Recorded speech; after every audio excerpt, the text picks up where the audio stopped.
Estoy muy contento de estar aquí. Además, esto va a ser un pequeño programa. Yo creo que lo interesante de las masterclass que vamos a hacer es que todo va a tener un sentido, ¿no? Hoy quería traeros la asociación entre la pornografía y violencia y quería comentaros que lo que os traigo es la investigación más reciente que existe, porque todavía no está publicada, que es mi tesis doctoral. Es toda la revisión de artículos y de investigaciones que existen hasta la fecha que vinculan de alguna manera la violencia sexual con la pornografía.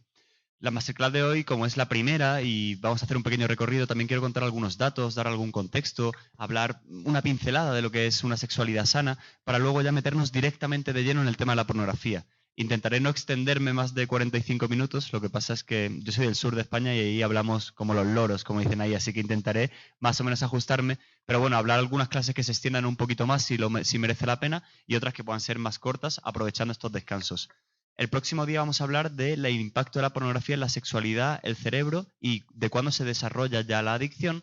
El tercer día, siguiendo un poco ese recorrido, hablaremos de estrategias para dejar la pornografía y también vamos a hablar de todo el mundo emocional y afectivo. ¿Por qué?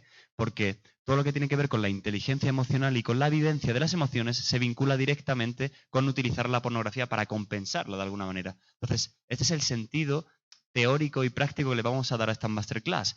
Pensar en cómo influye las consecuencias en las diferentes áreas importantes e interesantes de la persona, hablar de las investigaciones y luego buscar también una salida. El último día, para aquellos que estén aquí, también vamos a hacer un mega masterclass o una mega workshop en el que vamos a hacer algo más experiencial. Creo que las personas que están online también podrán intentarlo y la idea es que podamos trabajar que esto sea un aprendizaje personal, que cada uno se lleve aquí una especie de pedacito para construir de alguna manera pues una identidad personal sana, una afectividad sana y que de eso, de alguna manera, ayude también a integrar la sexualidad en su proyecto de vida. Claro, la pornografía cambia un montón. La pornografía de hace 20 años pues era una pornografía que encontrabas en una revista, que igual accedías a un videoclub. Ha habido un cambio radical que ha sido Internet. Internet permite que la pornografía, que antes era algo que tú tenías que ir a por ella, ahora la pornografía viene a ti. O sea, es sencillo. Abrimos TikTok en un segundo y tenemos pornografía. Abrimos redes sociales, abrimos Twitter. Te vas a encontrar pornografía en todos lados. En Netflix, en HBO, en Prime, en cualquier plataforma que se os ocurra. Entonces, es necesario entender este mundo hipersexualizado, cómo nos está afectando y cómo está impactando en la manera en la que estamos percibiendo a las personas, en la manera en la que estamos desvirtuando o nos estamos desinformando de alguna manera sobre la sexualidad. Porque podemos creer que viendo pornografía pues aprendemos de sexualidad, pero viendo pornografía aprendemos de pornografía. Dicen que una mentira en Internet se difunde 6 veces más rápido que una verdad. Esta es la desinformación que vamos a recibir sobre sexualidad dentro del mundo de la pornografía.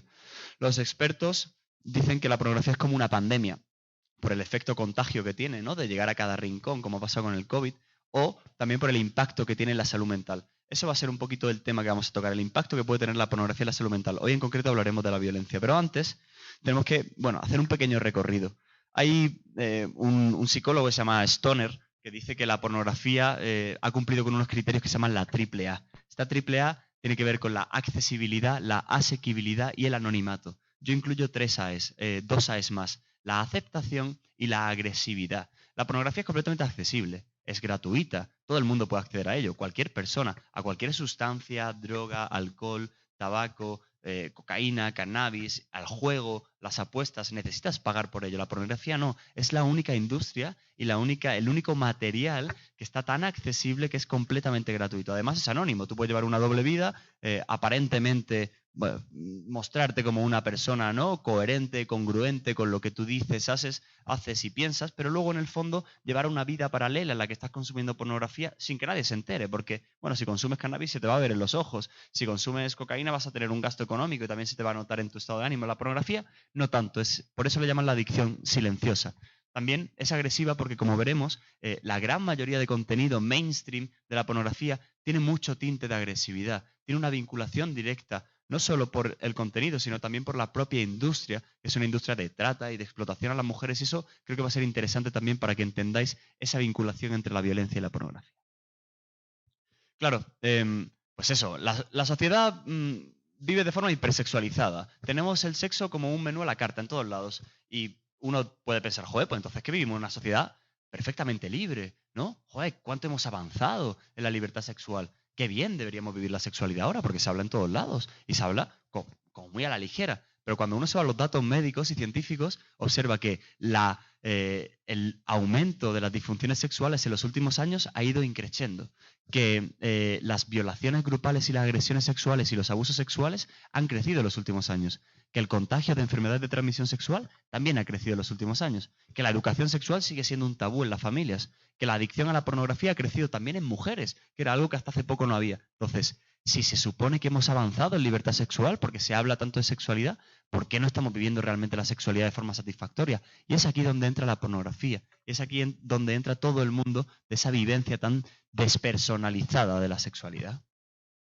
Por eso, para dar un pequeño contexto, tenemos que entender y enmarcar lo que es la sexualidad. No me voy a detener mucho en un rollo teórico y tenéis mucha formación en este ámbito, pero a mí sí que me gusta dar un pequeño marco, y yo es una metáfora que ya Dino me la ha escuchado 7 o 8 veces, Felipe 10 o 12 y Jorge otras 14, pero bueno, como hay algunos nuevos la voy a repetir. Es una metáfora que me inventé para intentar explicar de forma muy sencilla lo que sería una sexualidad sana. Todo esto basado en la definición de la Organización Mundial de la Salud.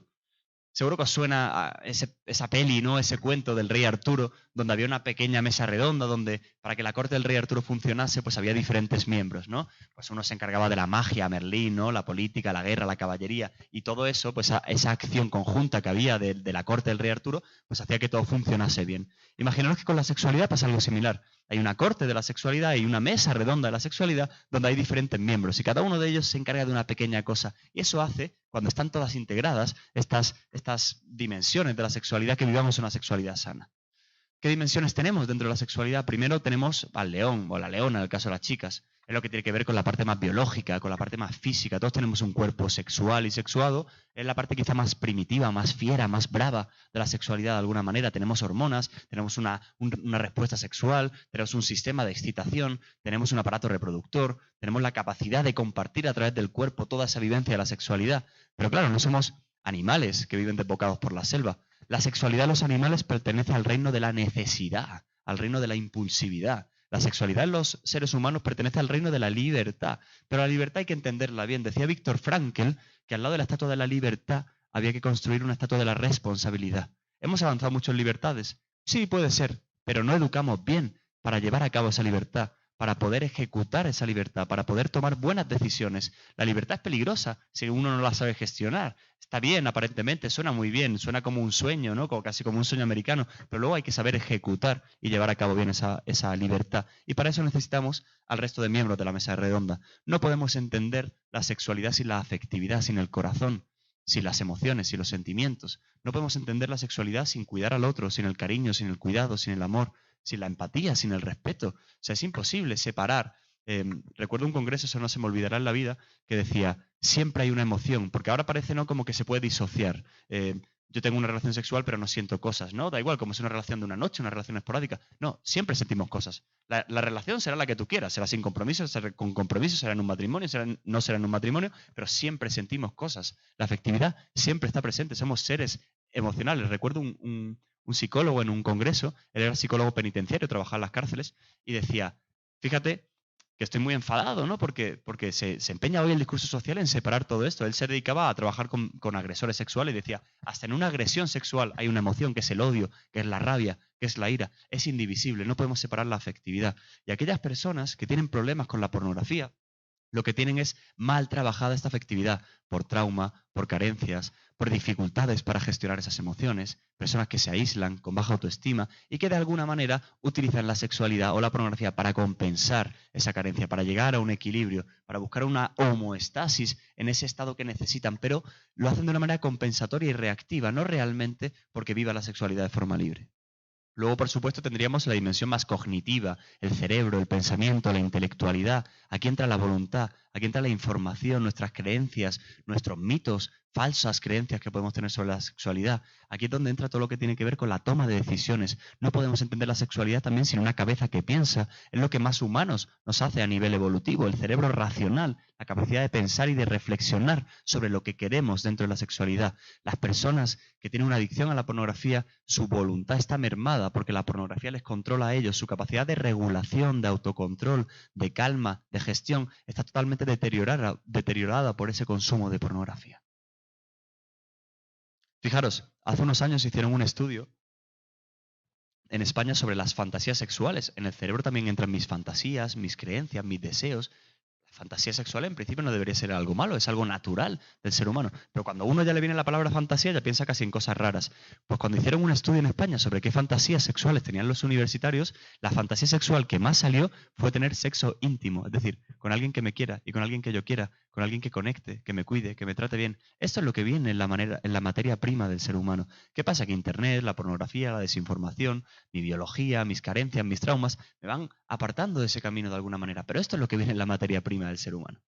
Luego tendríamos una dimensión cultural para ir terminando en esta mesa redonda. Pues claro, la cultura de hoy día, ¿qué cultura es? Pues una cultura consumista que ha convertido el sexo, que es una experiencia relacional, compartida y vincular, en un producto de consumo. Ha utilizado, se ha adherido, ¿no?, en la sexualidad al sistema de consumo de producto, de tal manera en la que instrumentalizamos la sexualidad, objetificamos la sexualidad y utilizamos la sexualidad para una descarga rápida de placer. Pero no conseguimos utilizar la sexualidad para realmente querer, para conectar, para vincularnos con el otro. El deseo sexual es una emoción que nos motiva a vincularnos con la otra persona. Así lo definen muchos sexólogos. Vivimos en una sociedad hedonista que busca el placer a toda costa. Los expertos le llaman la sociedad del yo-yo y del ya-ya. Una sociedad muy narcisista, que se mira mucho así, la cultura del selfie, y con una muy baja tolerancia a la frustración, con muy poca capacidad de espera. Si el ordenador, la computadora tarda 2 segundos en arrancar, ya me pongo nervioso. Si el móvil no consigue arrancar, me pongo nervioso. Si internet no carga, si no tengo el wifi. Todo eso es la cultura del yo-yo y del ya-ya. Esa es la cultura de la sexualidad en la que nos movemos. Una cultura que ha roto con los valores tradicionales y ahora no tiene muchos valores. Decía Víctor Frankl que ahora estamos ante un vacío existencial, ¿no? Que todos los universitarios, la gente joven no tiene mucho a lo que anclarse. Entonces estamos en una especie de relativismo absoluto donde todo está bien pero a la vez no hay nada. Y eso es también lo que dice el filósofo Bauman, ¿no?, de la sociedad líquida, ¿no?, donde no hay nada a lo que agarrarse. Esos son los factores culturales que están influyendo en la sexualidad actual, y a la vez es de lo que bebe la pornografía y lo que retroalimenta la pornografía dentro de nuestras vidas. Luego tendríamos la dimensión espiritual, religiosa o ética. Habrá personas que por sus creencias tendrán que integrar de alguna manera esos valores, ese proyecto de vida, generar y desarrollar una moral sexual también sobre lo que le parece apropiado, lo que no. ¿De qué manera me voy a vincular con la otra persona? ¿Cuál va a ser mi compromiso con la sexualidad y con el futuro, la familia, los valores? Habrá personas que tengan creencias, pues, de diferentes tipos, de diferentes religiones, y si no, siempre va a existir una dimensión ética, donde tenemos que buscar de alguna manera lo que es bueno para las personas. Si al final nos da tiempo, vamos a mencionar algunos principios éticos que me parecen muy interesantes generar discusión sobre eso. Bueno, nos metemos de lleno ya en el tema de la pornografía, ¿no? Algunos datos para que entendáis un poco la magnitud. La edad media de inicio, el primer contacto con la pornografía a día de hoy, según los últimos estudios internacionales, está entre los 9 y los 11 años. O sea, a los 9 años hay niños que creen en los Reyes Magos y en Santa Claus y están viendo pornografía. Esa es la incongruencia. O sea, hay niños que no tienen capacidad para distinguir lo que aparece. El vídeo pornográfico más visto de 2019 fue un vídeo pornográfico de una violación grupal. Estamos hablando de agresividad, hoy vamos a hablar de este tema. Ese fue el vídeo pornográfico más visto y eso lo pueden ver fácilmente niños. O sea, no es muy difícil acceder a pornografía. Está quedando sin tiempo. Tenemos que chequear esto. Yo sigo, si queréis, mientras. Es que se suponía que estaba para 2, ¿no? Si no, inícialo de nuevo o deja que acabe y continuamos. Deja que acabe si quieres y pones otra. Según los últimos datos, también casi el 86% de los hombres en los últimos 5 años ha consumido pornografía. Casi el 50% ya, es verdad que depende del estudio, 30 o 50 de las chicas ha visto pornografía en los últimos 5 años de forma deliberada. Si queremos ver toda la pornografía que hay en el mundo, imaginaros que sacásemos el móvil y decimos, venga, pues si no nos vamos aquí de Guaymura hasta que veamos toda la pornografía que hay en el mundo. Tardaríamos 130 años. Necesitamos 2 vidas, ¿no? Iríamos al cielo, bueno, al infierno de vuelta, ¿no? Y ya se acabaría todo, ¿no? O sea, necesitamos 2 vidas. Y haríamos ahí arriba en plan, joder, pero todavía sigues con esto, tío. Bueno, esa es la realidad de la pornografía. Es una industria billonaria, una industria que mueve más visitas que Netflix, que Twitter y que Amazon de forma conjunta, que genera más dinero que la BBC y que cadenas televisivas tan potentes de los Estados Unidos, ¿no?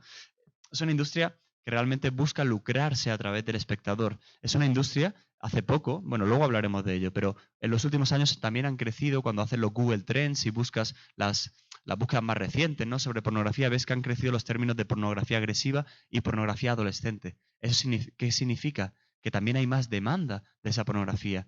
a la vez que se suben los vídeos es porque el espectador de alguna manera lo demanda, y a la vez también hay personas que están implicadas dentro de la industria, que son adolescentes, que son menores y que son captadas, que es otra forma de violencia, y que además se exponen a esas prácticas agresivas dentro de los sets de grabaciones, que eso es un tema también interesante. Fijaros, hay muchísimas noticias, estas son algunas noticias sobre todo de diarios españoles, ¿no? Pero que empiezan a hablar de esto. Oye, ¿hay vinculación real entre el porno y la violencia sexual? ¿Puede tener algo que ver todas estas agresiones sexuales, esta violencia contra la mujer que hay con este uso tan masivo de pornografía que estamos viviendo en los jóvenes y en los adultos? Hablan testimonios, salen actrices pornográficas que hablan de toda la violencia que han recibido en la industria. Mujeres que han sufrido trauma y que tienen estrés postraumático después de los sets de grabaciones donde le han agredido, donde por contrato no le han dejado parar, donde estaban levantando la mano para decir, basta, no puedo más con este tipo de escenas. Esto está saliendo. Actrices de Estados Unidos, de Europa del Este, actrices españolas que salen de la industria diciendo, esto es lo peor que me ha pasado. Las condiciones que tenía ahí me sometían también a drogas para poder aguantar durante todos los rodajes con anestésicos, para poder aguantar todo el dolor que sufría ahí. Incluso se acaban contagiando de enfermedades de transmisión sexual. Todo esto se empieza a especular ya en los medios de comunicación de todo el mundo, ¿no? Entonces, bueno, también hace poco salió un movimiento que se llama Trafficking Hub, que es una plataforma que ha luchado contra Pornhub, que es como la mayor plataforma pornográfica del mundo. Es la que todo eso pertenece a una gran empresa, que es como una mega industria de magnates que se llama MindGeek, que detrás de ello pues están todas las productoras, todas, digamos que las distribuidoras, las páginas web, los servidores. Es como una mega industria, es como un Amazon de alguna manera, ¿no? Como un Google de alguna manera, pero del mundo de la pornografía. Es un gran magnate de la pornografía. Pues salió Trafficking Hub, que era un movimiento de mujeres en los Estados Unidos que dijeron, aquí los vídeos que aparecen en esta plataforma no están vigilados por nadie, no están controlados, no están regulados. Nadie sabe si aquí hay una menor real, si este vídeo lo han grabado con consentimiento o no, si a esta persona la han explotado. Pues después de conseguir, con mucho esfuerzo, darse cuenta y movilizar a la sociedad americana de este tema, han conseguido censurar el 66,6% de sus vídeos. O sea, más de la mitad de los vídeos. De hecho, la policía ha llegado incluso a encontrar a menores que estaban extraviadas, perdidas, que su familia las buscaba porque estaban dentro de la industria de la pornografía y la habían captado. O sea, esa gran industria que se vende como una industria del entretenimiento sexual tenía un 66% de sus vídeos de forma ilegal. Esta es la industria de la pornografía y esta es una gran parte también de la vinculación con la violencia, ¿no? Claro, entonces, este sería el gran debate. Si yo entro en una página web pornográfica, ¿voy a acabar siendo violento? Si veo pornografía, ¿va a haber alguna vinculación real con la agresión sexual? Esto no creáis que es algo nuevo. Se lleva estudiando desde los años 80 si hay algún tipo de vinculación entre la pornografía con la violencia. Os traigo los datos más recientes. Son los más recientes porque ni siquiera están publicados, son los de mi tesis doctoral. Hemos hecho una revisión sistemática de todos los artículos científicos que vinculan la pornografía con la violencia. Y os quería comentar en esta masterclass, como se llama máster, al final es una clase experta, ¿no? Y quería traer los datos más interesantes sobre este tema, ¿no?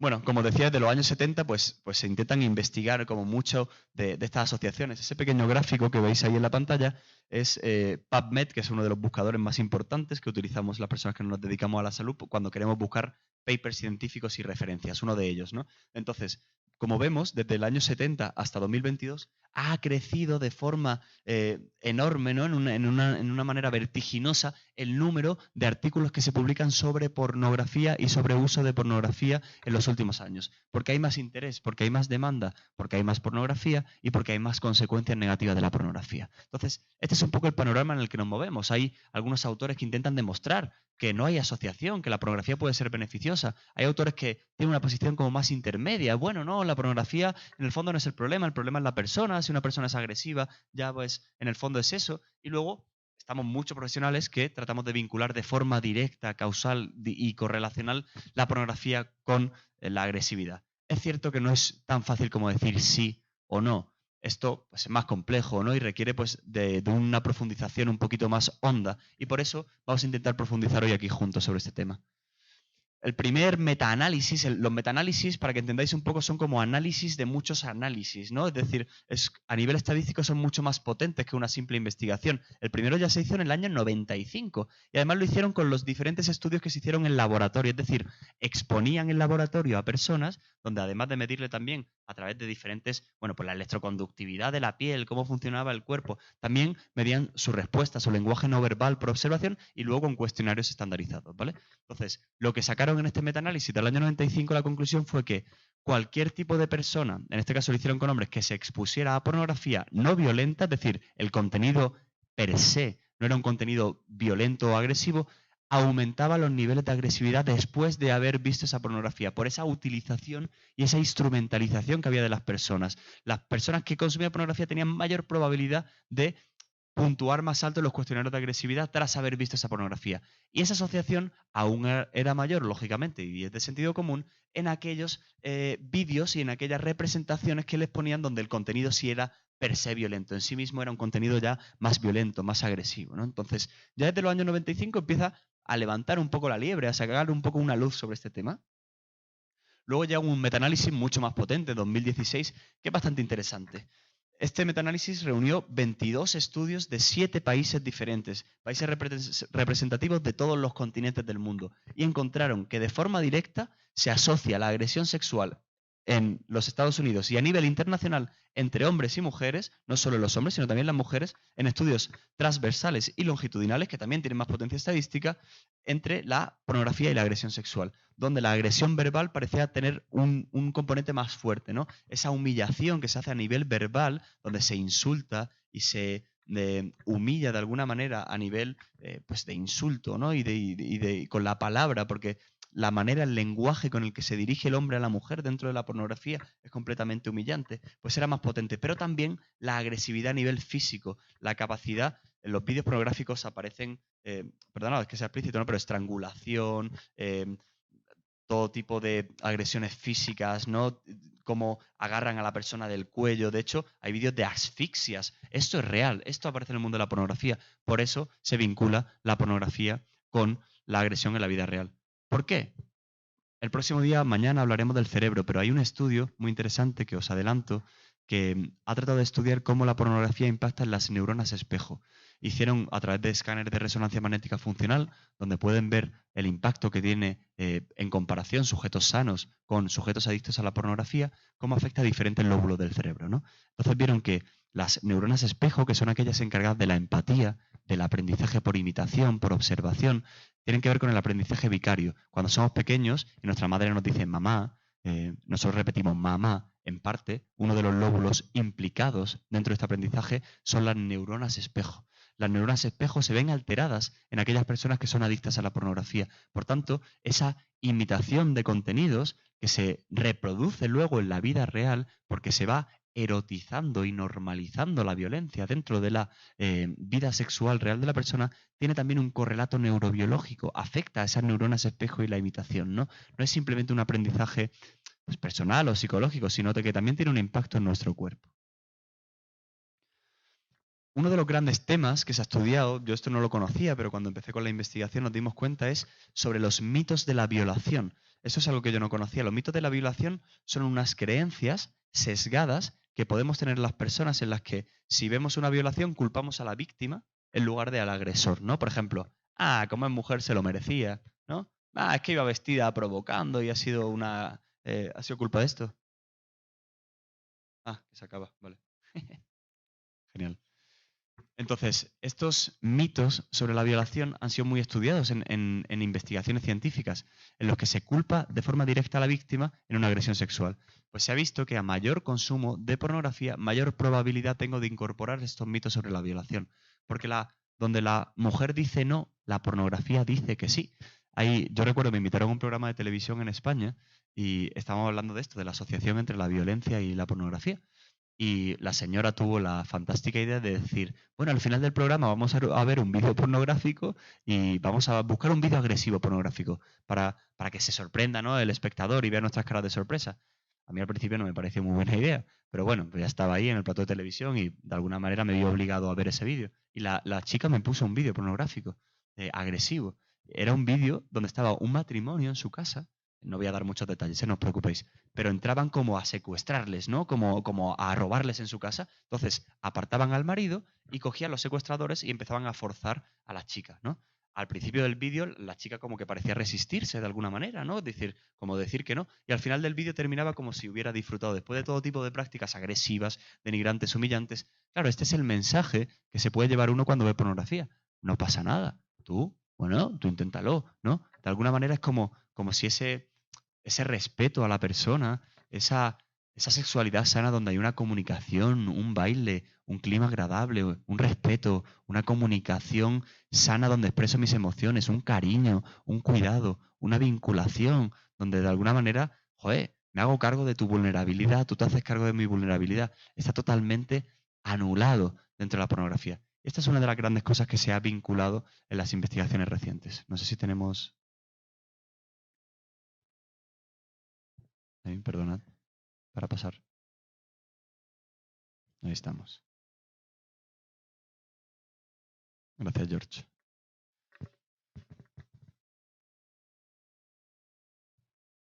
Claro, otra de las cosas que se ha estudiado respecto a la violencia es cómo impacta en la mujer del adicto la pornografía. Claro, uno puede pensar que la violencia es solo en el consumidor, ¿no? Y ahora veremos algunos datos más que lo apoyan.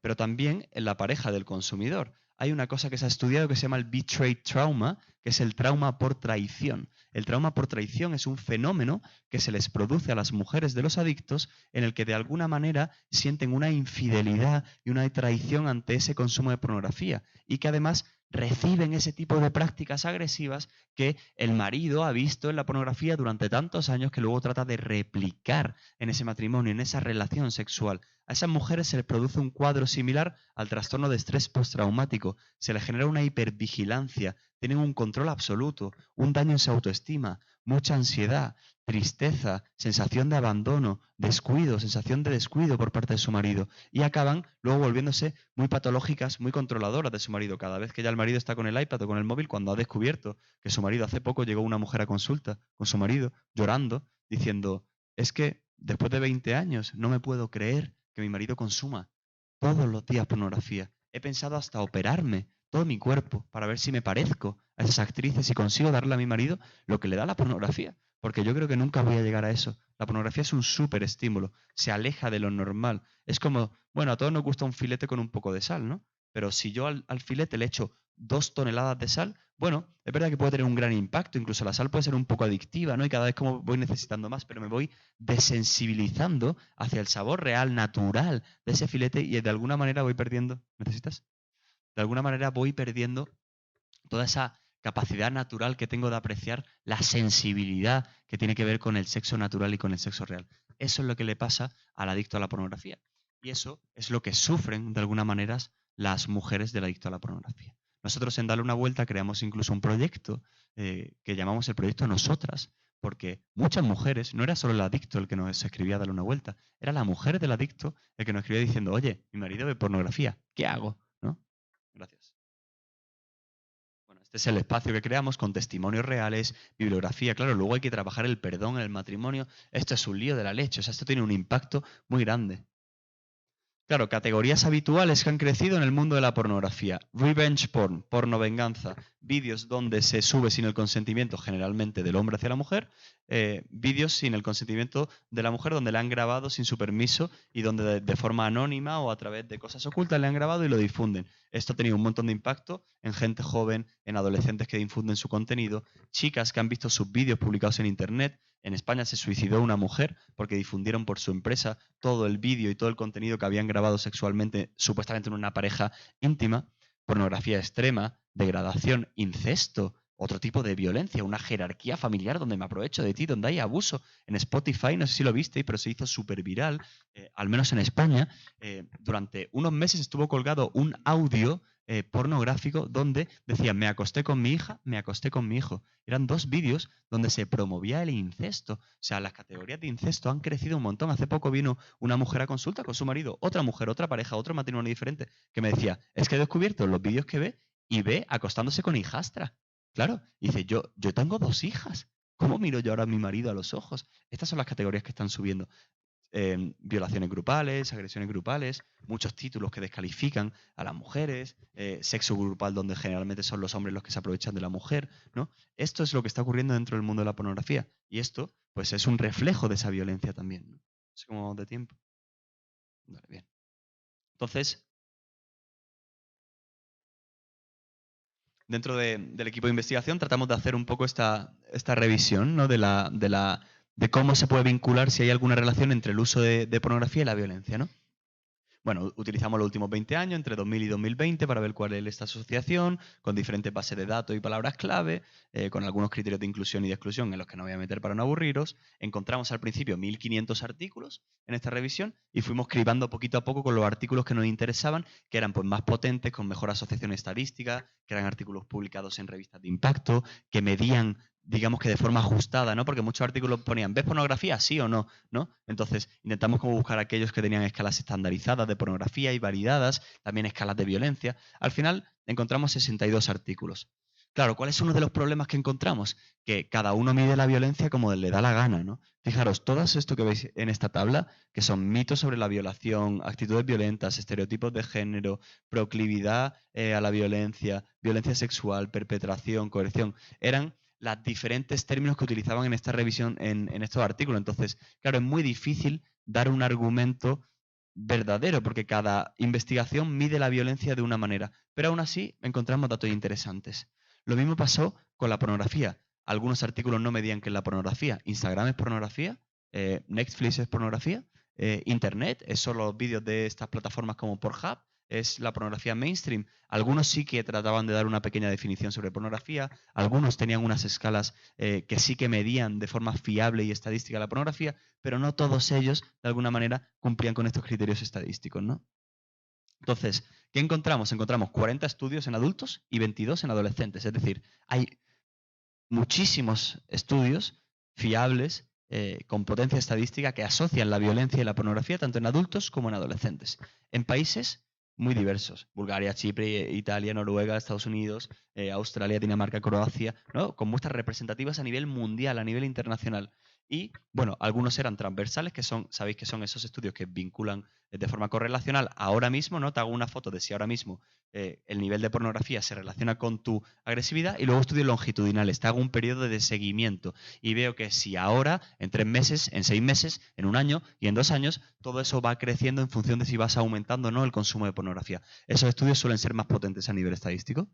Entonces, os voy a leer, no os quiero aburrir con datos, pero sí quiero leeros algunos estudios que hablan de este tema, ¿no? Por ejemplo, un estudio de Estados Unidos. Os traigo datos representativos para no sesgaros, porque hay algunos estudios que encuentran consecuencias a favor y otros que no encuentran consecuencias a favor. Entonces, creo que deberíamos hablar de todos los que aparecen, ¿no? Pero bueno, sí que encontramos en un estudio de 2020 una asociación positiva entre la probabilidad de violación y la frecuencia de consumo de pornografía. Es decir, cuanto más consumo de pornografía, más probabilidad tengo de llevar a cabo una violación sexual. Esto se ha visto tanto en agresores como en víctimas, ¿no? Luego hablamos un poquito de esto. Luego, en otro estudio de los Estados Unidos, en adolescentes, que con una muestra de casi 1000 chicos, ¿no?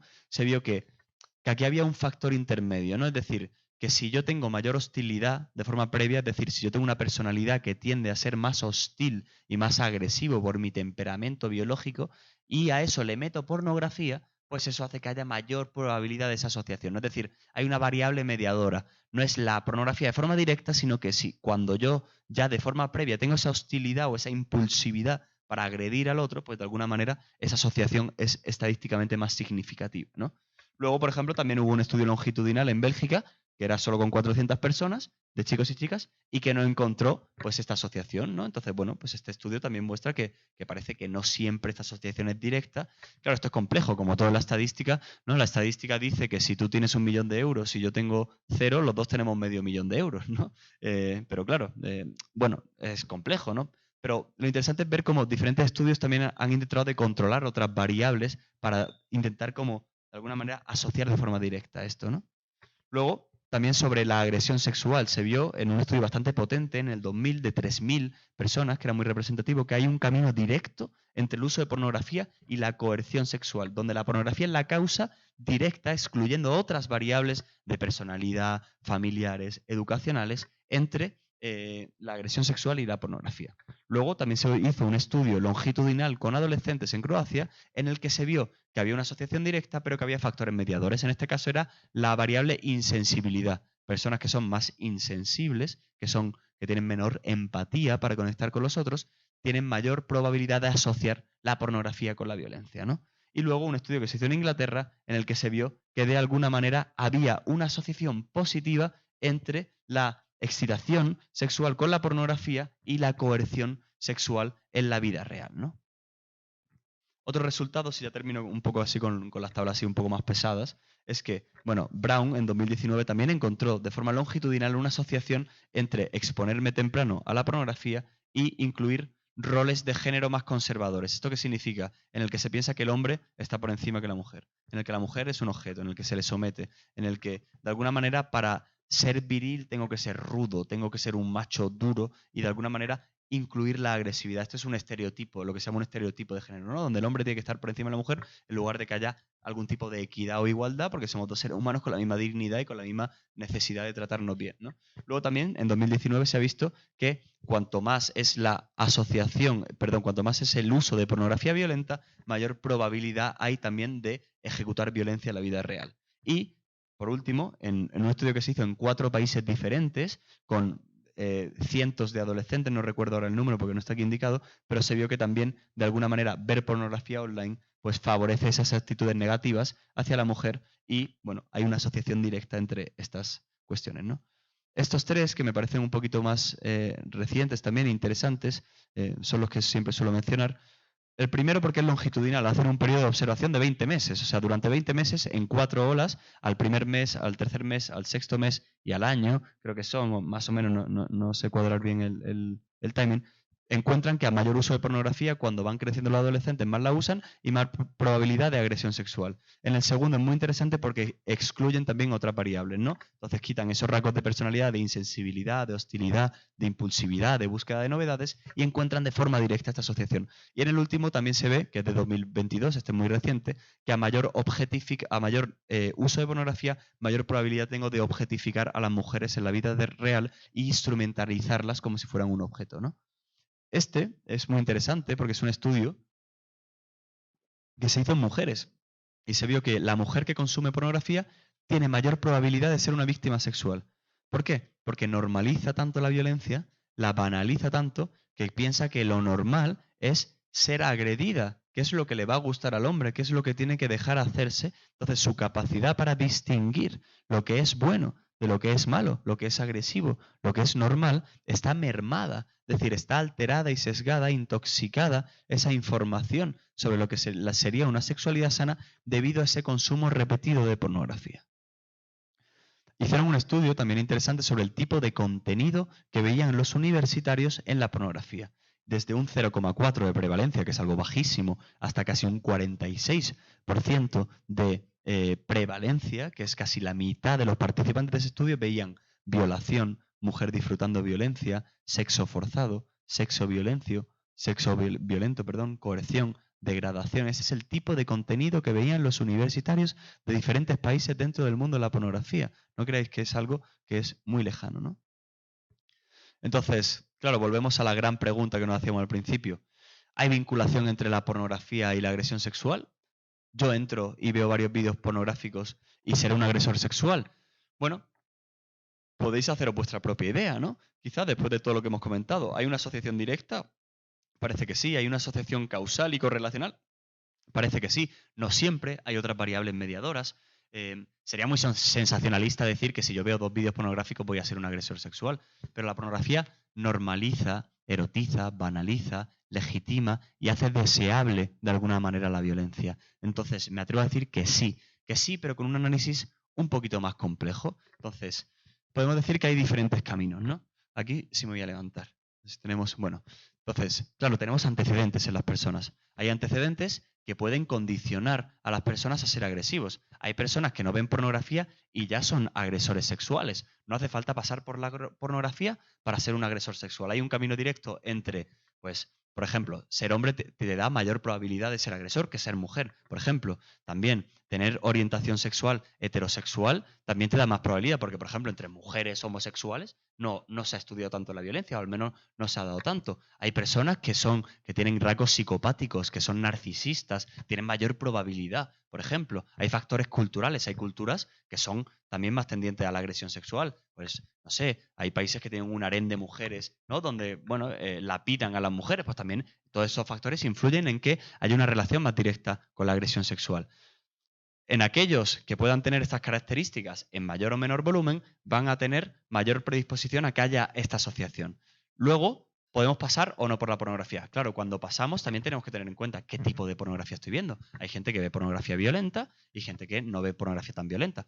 Cuanto más violenta sea la pornografía, más significativa va a ser esta asociación. Cuanto más frecuente sea el uso de pornografía, mayor probabilidad. Es como ir echando boletos, es como ir echando papeletas, ¿no? Si yo tengo antecedentes genéticos, si el tipo de pornografía que veo es violenta, si además la sociedad en la que vivo tiende también a mirar a la mujer como que está por debajo, entonces yo voy echando papeletas para que me pueda tocar la lotería de la agresividad y la pornografía, ¿no? Entonces, bueno, está claro que ver pornografía va a favorecer todo lo que hemos dicho. Un sexo que está desvinculado de la empatía, de los afectos, de los sentimientos, del cariño, del cuidado del otro, del amor. Va a favorecer esos mitos, esos roles, esa coerción, esa agresividad sexual. Entonces, de alguna manera, eso es lo que se vincularía luego con ser un agresor sexual, porque banaliza, normaliza, potencia y legitima la violencia. Pero como veis, es más complejo que solo decir sí o no, o la pornografía sí se vincula con la violencia. Sí que se vincula, pero como veis, esas asociaciones pueden ser más complejas, ¿no? No sé cómo vamos de tiempo, pero creo que hay otros caminos y con esto ¿vamos bien? ¿Cuánto? ¿5 minutos? Vale. 5 o 10 minutos, fenomenal.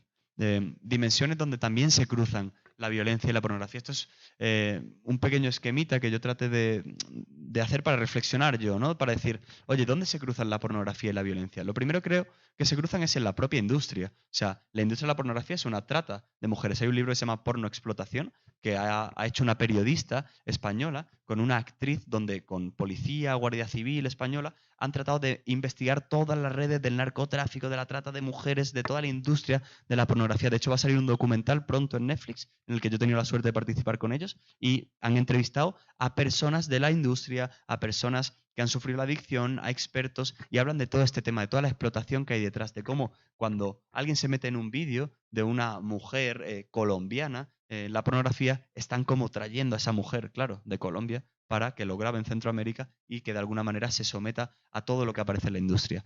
Esas condiciones que tienen las actrices no creáis que tienen unos sueldos estelares y que están ahí cuidadas como reinas, ¿no? Está totalmente vinculado a la prostitución. Lo mismo la aprovechan para grabar vídeos, que lo mismo la aprovechan para estar en un club con proxenetas y acostarse con ellas, ¿no? Al final, claro, utilizar el sexo de forma mercantilizada con un fin lucrativo es una forma de violencia y de explotación del ser humano completa, porque estamos denigrando la propia dignidad del cuerpo de la persona y del ser humano, ¿no? Ahí es donde entra la ética de la sexualidad y los derechos humanos y los derechos sexuales, ¿no?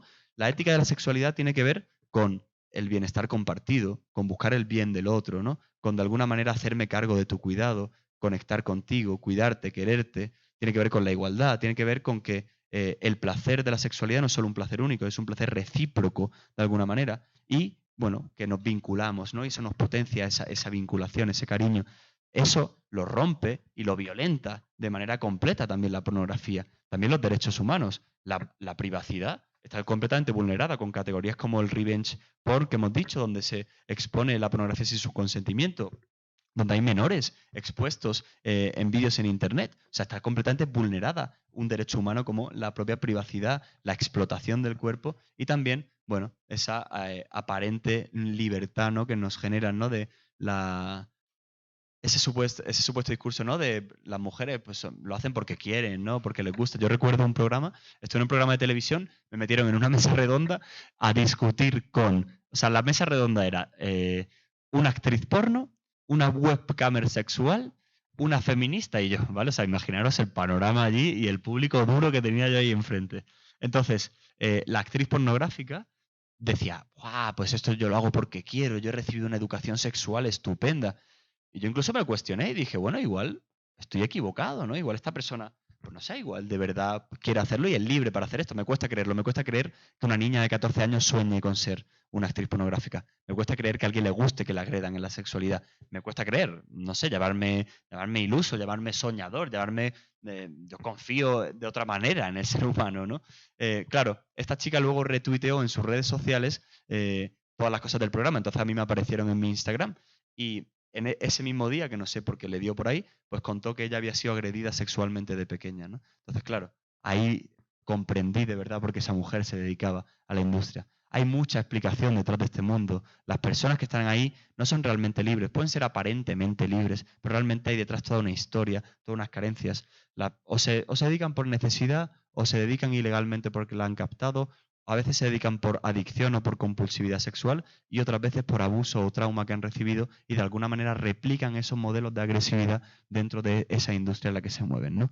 Luego, claro, otra forma de cruzarse la violencia y la pornografía sería esa sexualidad pornificada, ese mensaje de la sexualidad pornificada que nos está transmitiendo, donde hay una objetificación y una utilización de las personas. Eso es violencia hacia el ser humano. El egoísmo sexual, solo pienso en mí, no te tengo en cuenta a ti. Así estoy de alguna manera también como malutilizándote, ¿no? Me desresponsabilizo del otro, ¿no? No hay una responsabilidad afectiva de la otra persona que tengo delante, sino una utilización y donde el placer es lo primero. Yo siempre digo que el placer es bueno, pero el placer no es un fin, el placer es una consecuencia. El placer es la consecuencia de establecer una buena relación, de cuidar del otro, de desear al otro de manera sana, de cuidar al otro en el mundo afectivo, de comunicarme bien, de tenerme en cuenta a mí, pero siempre tener en cuenta al otro. Cuando el placer es el fin, da igual lo que pase con la persona que hay delante, las personas quedan detrás, las personas quedan inutilizadas, porque lo único que quiero es tener placer. Y si yo lo único que quiero es tener placer, pues te utilizo, es maquiavélico, ¿no? El fin justificaría los medios, ¿no? Y bueno, todo lo que hemos dicho, perdonad, que sale repetida la palabra sexualidad pornificada, pero todas las consecuencias que hemos comentado, ¿no? De relaciones de poder, el trauma por traición de las mujeres, esa conducta en el que el hombre está por delante y la mujer por debajo, los mitos de la violación. Todos estos son los caminos donde la violencia se encuentra. Os traigo este estudio porque salió hace un mes y ha sido súper sonado en España. Y me parecen dos datos muy significativos. Las mujeres que ven pornografía tienen 4 veces más de probabilidad de ser obligadas a mantener una relación sexual. Y el hombre que ve pornografía tiene un 2,4 más de probabilidad de agredir sexualmente. Un estudio hecho en España, en el Centro de Investigación Biomédica, en Red de Epidemiología y Salud Pública, un centro bastante potente en España, con 2.500 sujetos, muestra muy representativa, entre 18 y 35 años, donde se ve que el 95% de los españoles y el 75% de las mujeres españolas han visto pornografía de forma voluntaria porque ellos la buscan de forma deliberada, donde la prevalencia de la violencia sexual es casi un 50% en las mujeres y un 25% en los hombres, donde se ve que las mujeres que consumen pornografía tienen mayor probabilidad de recibir esa violencia, ¿no? Entonces, bueno, me parecía significativo porque creo que es un estudio muy reciente, muy potente y muy interesante para que entendamos esta vinculación. Bueno, voy a terminar con unas conclusiones para no detenernos mucho y ahora podemos hacer ese pequeño break para charlar, comentar y si luego da tiempo podemos hablar de la ética de las relaciones sexuales. Pero bueno, en definitiva, sí hay vinculación entre la pornografía y la violencia, sufre de diferentes caminos, hay diferentes variables implicadas y esto es más complejo que decir sí o no, pero sí hay vinculación. La pornografía normaliza la violencia, banaliza la violencia y la hace deseable. Si veo pornografía, de alguna manera va a influir, va a introducirse en mi mente un guión sexualizado de la pornografía que va a condicionar esa visión que yo tengo sobre el hombre, esa visión que yo tengo sobre la mujer y va a hacer que de alguna manera yo quiera o haga deseable luego ejecutar ese tipo de relaciones sexuales, como os decía, por ese impacto que tiene a nivel neurobiológico, del que sobre todo hablaremos mañana. Entonces, hay mucha asociación, también hay estudios que dicen que no. En los estudios longitudinales la asociación estadística es un poquito más débil, por tanto hay que tener cuidado también con estos resultados. Pero en definitiva, podemos decir que sí que hay una vinculación directa. Así que, si queréis, con esto por ahora podemos terminar. Os quiero comentar 2 cosas. Lo primero, que esto os voy a dar el rollo durante estos días, que podéis seguir mi cuenta de Instagram, que es Alejandro Villena Psicología, así que os animo a todos los que estéis conectados online también. Ahí subo mucha información, mucho contenido, subiré cosas de estos días. Alejandro Villena Psicología. No puedo irme sin hablar de darle una vuelta, que no sé si lo puedo hacer al final o lo hago ahora. Vale. Darle una vuelta es, bueno, el motivo principal por el que contacté en primer lugar con el padre Javier, ¿no? Y luego con Guaymura, que estoy muy contento porque yo vengo gracias a Guaymura y es la primera sesión que damos aquí, así que después de 5 días es una maravilla estar aquí.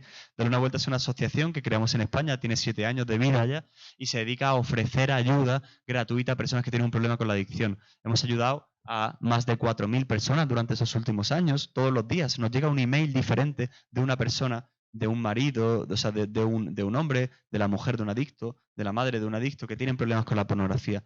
Nos dedicamos a dar talleres como esto, a dar sesiones más profesionales como esta. Hoy ha sido un poquito más científica y un poquito más técnica. Los próximos días va a ser un poquito más divulgativa, pero hoy con este tema, como traía los datos recientes, quería ser un pelín más técnico. Y bueno, también nos dedicamos a dar talleres en los colegios, formación a padres, a madres. Y bueno, de alguna manera queríamos aprovechar mi visita. Aquí tenéis la web, darunavuelta.org, para hacer una especie de promo code de un curso que estamos impartiendo ahora. Todo lo que vamos a hacer aquí en estos días pues va a ser una pequeña semillita que queremos sembrar aquí en Honduras, en Tegucigalpa, sobre, bueno, ser conscientes de que la pornografía es un problema que destruye muchas vidas, que destruye matrimonios, que hace daño a muchas personas. Pero este curso está diseñado para educadores, para familias y también para personas que se dedican al ámbito de la psicología o de la salud, o personas que acompañáis también de alguna manera, espiritualmente, o algún acompañamiento, formación, para profundizar en este tema. Hay psicólogos, psiquiatras, médicos, sociólogos, madres de familia, educadores, profesores de primaria, profesores de secundaria que hablan sobre este tema. Y aquellas personas que hayan asistido a una sesión durante mi viaje a Honduras pueden utilizar el promo code de Guaymura 2022 simplemente escribiendo al correo que aparece ahí o entrando en la web. Y el curso cuesta unos 149 euros en España y lo dejamos como a 99 euros. Hemos decidido para hacer como una especie de regalo al país después de mi visita.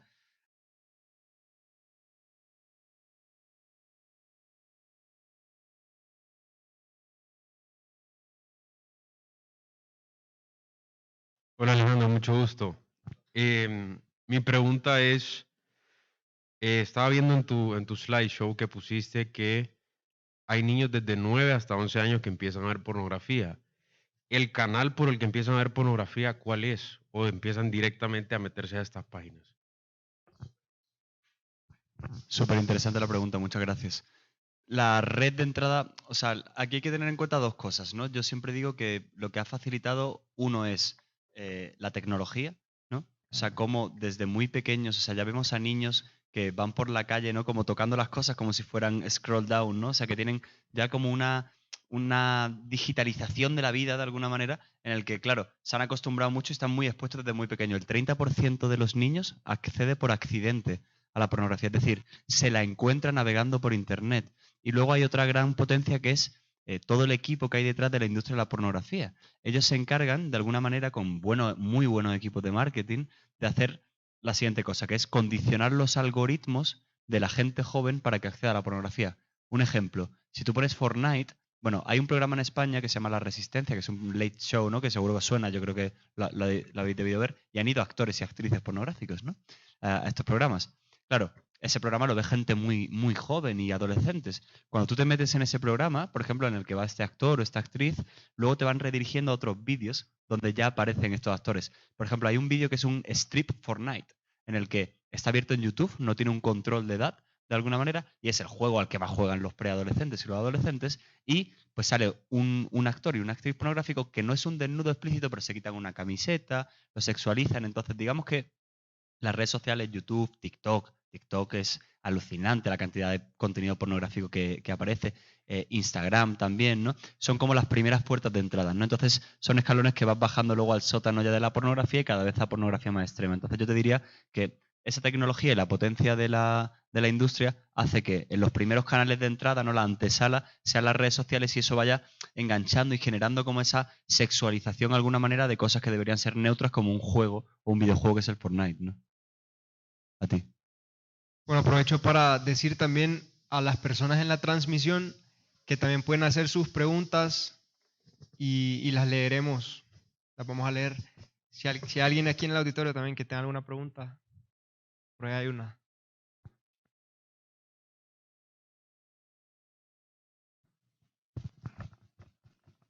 Buenas noches. Mi pregunta es si pornografía es igual a desnudo. O sea, cualquier imagen de alguien desnudo en internet es pornografía. No exactamente. Los mejores expertos del mundo a nivel de investigación han intentado ponerse de acuerdo a través de un panel de expertos sobre qué es la pornografía, porque es verdad que es un debate. Pornografía es una foto en bikini en Instagram, pornografía es ver Élite en Netflix, pornografía es solo acudir a páginas web como las que hemos mencionado. Es un tema difícil. Podríamos decir que va en escalada. La definición, digamos que técnica de la pornografía como tal es cualquier tipo de material audiovisual sexualmente explícito que tiene el fin de elicitar o de evocar la excitación en la persona, ¿no? Entonces, podríamos decir que por un lado hay una hipersexualización o una muestra constante del cuerpo, ¿no? Y un culto al cuerpo en el que se exhibe. Los expertos dicen que hemos pasado de la intimidad a la extimidad, ¿no? O sea, hemos pasado de algo que era, la sexualidad es algo íntimo, compartido, ¿no? Entre dos personas a mostrarlo constantemente. Entonces, podríamos distinguir entre esa sexualización y hipersexualización, que de alguna manera podríamos llamar pornográfica, aunque no sería exactamente o técnicamente pornografía, y luego lo que sería ya la pornografía más mainstream, ¿no? Que sería pues aquellas páginas pornográficas que específicamente tienen vídeos donde el consumidor acude a buscar la excitación constante, ¿no? Entonces, bueno, quizá es un debate interesante, quizá es pornografía más suave, ¿no? También podemos llamarla así, pornografía suave, media o dura, esa es alguna clasificación que se ha hecho en categorías. Pero bueno, yo creo que de alguna manera sí que hay unos tintes de hipersexualización en esas redes sociales, en esas fotos de desnudos. El desnudo se ha representado toda la vida, en esculturas, en pinturas, ¿no? Y realmente el erotismo, ¿no? Pues de alguna manera trataba de representar la belleza del cuerpo, la belleza de la relación, de cómo el cuerpo transmite.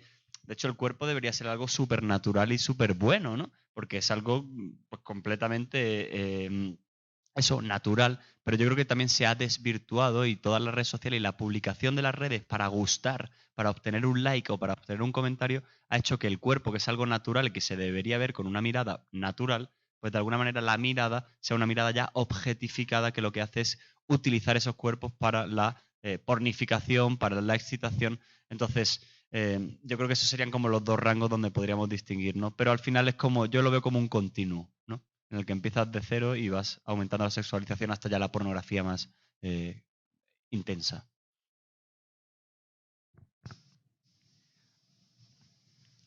Mi pregunta es que no es el tema central, pero como yo puedo estar adicto como a una persona, como, sí, como adicto a alguien. Uh-huh. O sea, que si yo me puedo volver adicto a una persona. Sí, Sí, o sea, no se llama adicción, pero se llama dependencia emocional.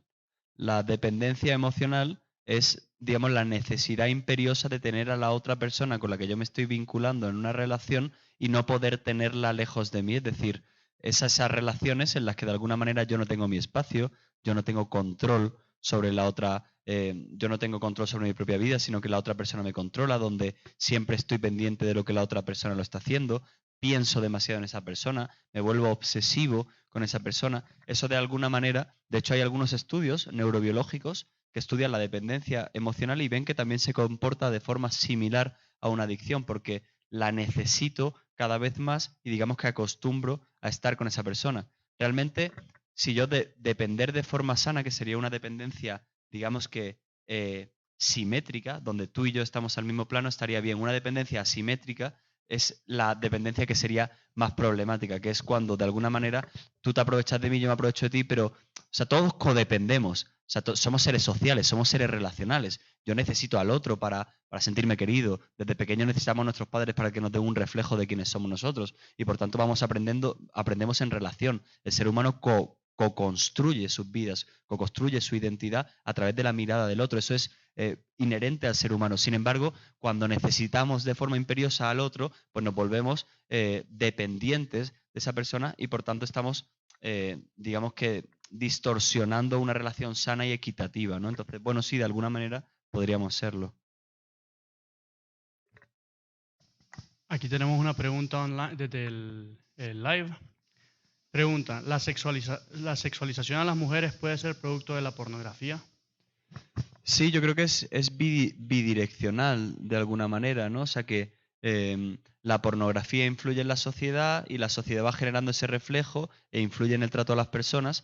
Y yo creo que, bueno, que quizá es fruto de la mercantilización de alguna manera del cuerpo. Siempre se ha utilizado a las mujeres y a las personas para vender productos. Al final, lo que se asocia a lo sexual vende, pero porque tiene un impacto en el cerebro. O sea, si yo asocio un perfume, ¿no? Todos los perfumes que salen chicos petados, fuertes, fornidos y mujeres en bikini, guapísimas. Porque eso, digamos que para el marketing y para el neuromarketing tiene un mayor impacto. Entonces, ese proceso de aprendizaje que se va generando va cosificando a las personas. La pornografía ya es un extremo final donde ya hay una exposición del cuerpo y una hipersexualización, una hiperobjetificación de las personas que a su vez luego repercute en el imaginario sexual de las personas del mundo terrenal que lo lleva a cabo debido a ese aprendizaje o a ese guión sexual que construyen, ¿no? Buenas noches, Alejandro. Excelente ponencia. La verdad que datos y estadísticas muy reveladoras y sorprendentes, ¿no? Y por ello he encaminado mi consulta, porque mirábamos, por ejemplo, niños de entre 9 y 11 años empieza su primera exposición, ¿no? Su primer contacto con la pornografía. Y me hace pensar que en esa edad el niño está en formación, ¿no? En plena formación, forjando su carácter. Y la pornografía al ser tan parte de la cultura, ¿no? Que ir en contra de ella es casi ir contracorriente, ¿no? Basada en la experiencia que ustedes tienen, en las investigaciones que han realizado, ¿de qué forma un niño, generalmente, o una niña también, ¿no? ¿Cómo puede luchar o cuál es el papel que cumple la escuela o los padres de familia para evitar dejarse absorber por el ambiente, ¿no? Porque como los compañeros pueden venir, mira, y si uno no se deja llevar por eso, ya lo empiezan a molestar, el tema del bullying, el hecho de apartarlo del grupo que tiene consecuencias negativas. ¿De qué manera se puede como contrarrestar ese tipo de situaciones que se van dando desde una pequeña edad y luego pues se van acumulando?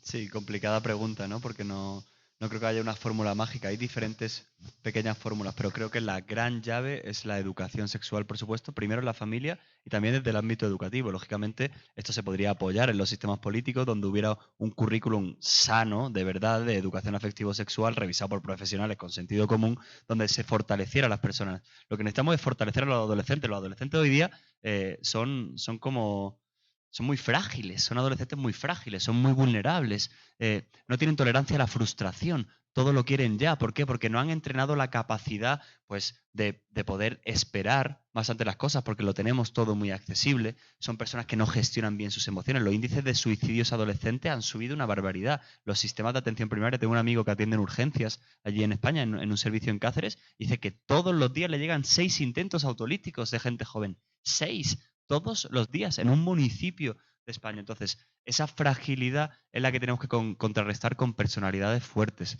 Tenemos que ayudar a los adolescentes a construir una identidad personal sana, una personalidad fuerte, con capacidad, una autoestima sana, un concepto de sí mismo bueno, una capacidad para regular sus emociones que le permita enfrentarse al mundo, un pensamiento crítico, unos buenos valores, una buena idea sobre la sexualidad, una buena ética, ¿no? Del comportamiento, una buena moral. O sea, o construimos a la persona desde dentro. O sea, ¿qué pasa en las ciudades donde hay muchos huracanes y tienen las casas de maderas? Que cuando viene el huracán se rompen, ¿no?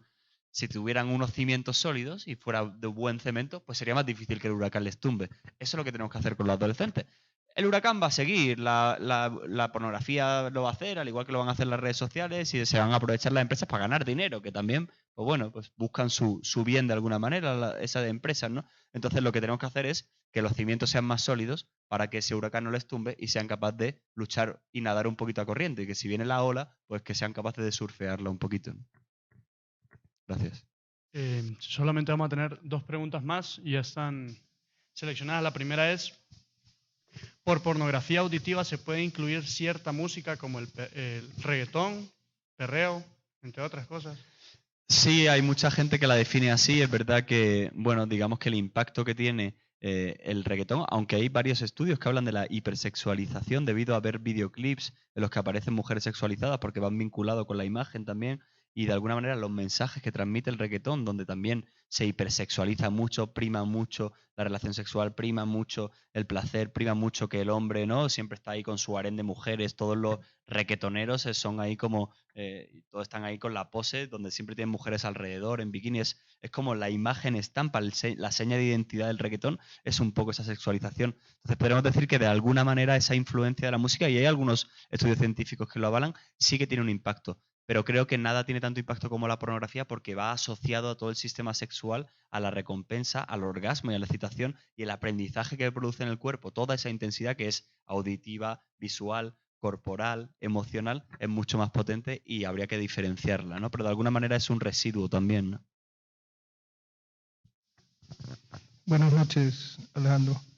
Desde el punto de vista universitario, como profesores universitarios, ¿cómo podemos investigar esto? ¿Es algún tema que podemos traer dentro de la clase? Y después de hacer las investigaciones con los datos que usted nos ha dado, ¿hay alguna forma de proceder legalmente o hacer un grupo para identificar las víctimas o poder sacarlas de este problema, que es un flagelo? Sal, lo primero es lo que estás diciendo, tener interés, ¿no? Hay personas que al final se lavan las manos, saben que esto ocurre entre sus alumnos y, bueno, tampoco tienen las herramientas, los medios. Lo primero sería la formación de los profesionales que nos dedicamos para atender universitarios o a acompañar adolescentes o a acompañar jóvenes, ¿no? Entonces, una vez estas personas estamos formadas en ello, ¿no?, tenemos las claves para detectar todo esto. Y yo creo que aquí hay que ser muy creativos porque los universitarios están muy amparados también en el discurso de, bueno, yo veo esto y no hago daño a nadie, ¿no? Yo ya soy mayorcito para hacer lo que yo quiera, de alguna manera, ¿no? Entonces, creo que tenemos que ser creativos para contarles historias que a ellos le hagan pensar y no ir en modo bélico con ellos, ¿no? Yo hoy daba la sesión a los adolescentes de aquí de los colegios que hemos estado esta mañana y yo lo primero que les digo es, yo no vengo a deciros ni lo que está bien ni lo que está mal, ni si hagáis una cosa ni hagáis otra. Yo vengo a haceros pensar y vosotros ya elegir. Entonces, creo que hay que intentar desde ahí, desde la no confrontación, hacerles pensar. No porque yo te diga o porque, sino, mira, oye, estos son los impactos, esta es la información. Con el tabaco se han hecho muchas campañas de prevención, ¿no? Donde, oye, fumar mata, ¿no? Fotos en tráfico. En España está la DGT, que es la Dirección General de Tráfico, y ha hecho un montón de campañas muy buenas para prevenir accidentes, con mensajes muy chocantes. Yo creo que necesitamos transmitirles esa información a los adolescentes y generar ese debate que se pueda poner sobre la mesa. Ese va a ser el primer paso para poder detectar.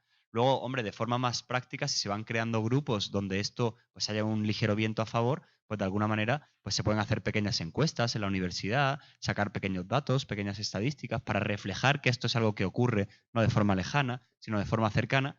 Y luego también pues ofrecer ayuda, ¿no? Yo creo que aquí tienen que entrar de la mano personas que tratáis con los jóvenes, psicólogos de confianza que podáis tener, para decir, oye, y ahora ¿qué salidas vamos a ofertar, ¿no? Pero al menos que la persona que tenga un problema tenga la información para decir, que tengo un problema, que esto se llama adicción, que esto me afecta, que esto no le pasa a una persona en el mundo y soy un tío raro y que no se lo quiero contar a nadie, que hay testimonios de personas que le ocurren, ¿no? Entonces, ese reflejo en el otro ser humano a veces también ayuda a tomar conciencia de todo esto y luego a movilizar ayuda, ¿no? No sé si te he respondido bien. Sí. A ti. Gracias, Alejandro, por la clase y pues con eso terminamos el día de hoy. Vayan a darle follow, ¿verdad? A buscar la página, darle una vuelta y ahí tenemos el código promocional. Ese lo tienen que aprovechar. Guaymura 2022. Solo les envían un correo y pues para eso estamos aquí, para empezar esta conversación, o sea, profundizar. Así que sin más, pues le damos otro fuerte aplauso a Alejandro y nos vamos. Buenas noches. Gracias. Muchas gracias.